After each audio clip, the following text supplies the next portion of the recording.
Travel back in time to the golden age of the American South with our tour of the most breathtaking old money mansions in the region.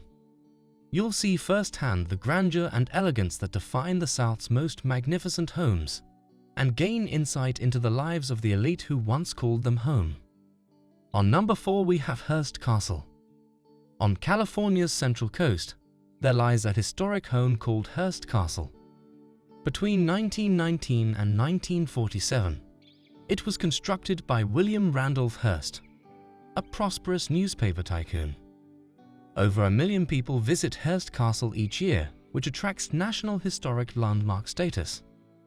The 165 rooms total 68,500 square feet and combines a variety of architectural motifs, such as Gothic Revival, Spanish Colonial Revival, and Mediterranean Revival.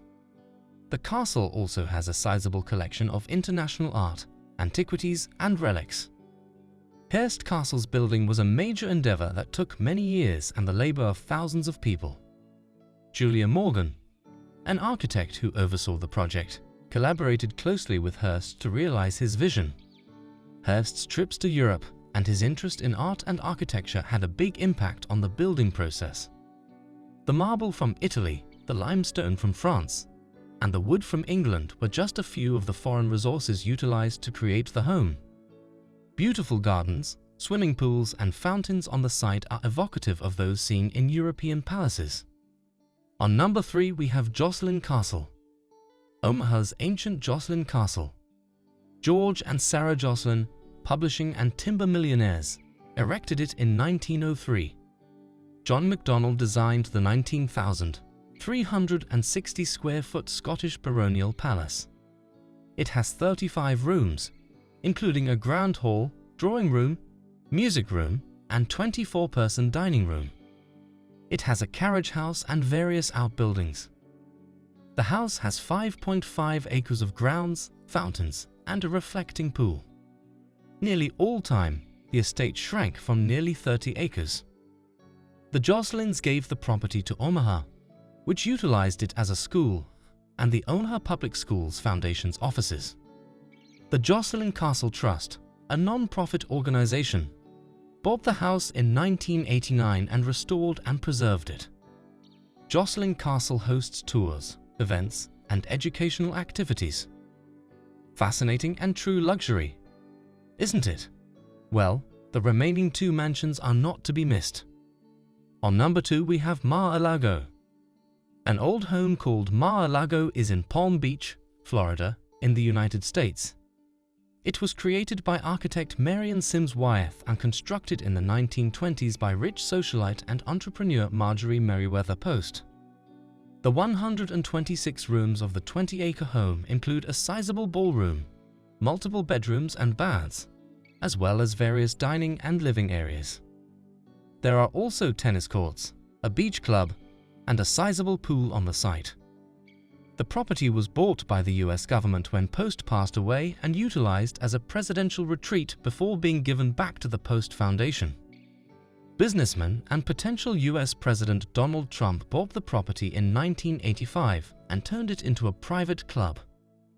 Trump updated the estate and built many other structures, as well as a spa and a fitness facility. He also increased the size of the land, adding a golf course and other features. Mar-a-Lago has grown in popularity as a vacation spot for rich people and famous people, as well as a location for important events and nuptials. It has also caused controversy, especially after Trump was elected president, as some detractors have voiced worries about the possible conflicts of interest that his ownership of the property may provide. On number 1 we have Castle Hill. Located near Ipswich, Massachusetts, in the United States, Castle Hill is a historic home. Richard Crane, a successful manufacturer and philanthropist, constructed it in 1928. The palace, which is located on a 2,100-acre estate, was built by architect David Adler in the pattern of an English country house. The 59 rooms in the 59,000 square foot home include a large ballroom, a library, a music room, and a dining room with seating for up to 70 people.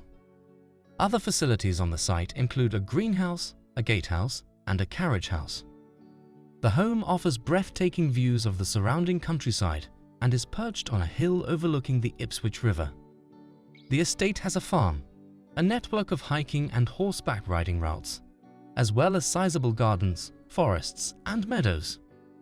The estate was left to the Trustees of Reservations, a non-profit organization that looks for and administers historic buildings and natural areas in Massachusetts, by Crane after his passing. Today, Castle Hill is accessible to the general public and a well-liked vacation spot for those who like history, architecture, and the outdoors. Weddings and other private events may be held on the mansion's grounds. We hope you enjoyed learning about the fascinating history and architecture of these magnificent homes, and that you're now inspired to explore this legendary region for yourself.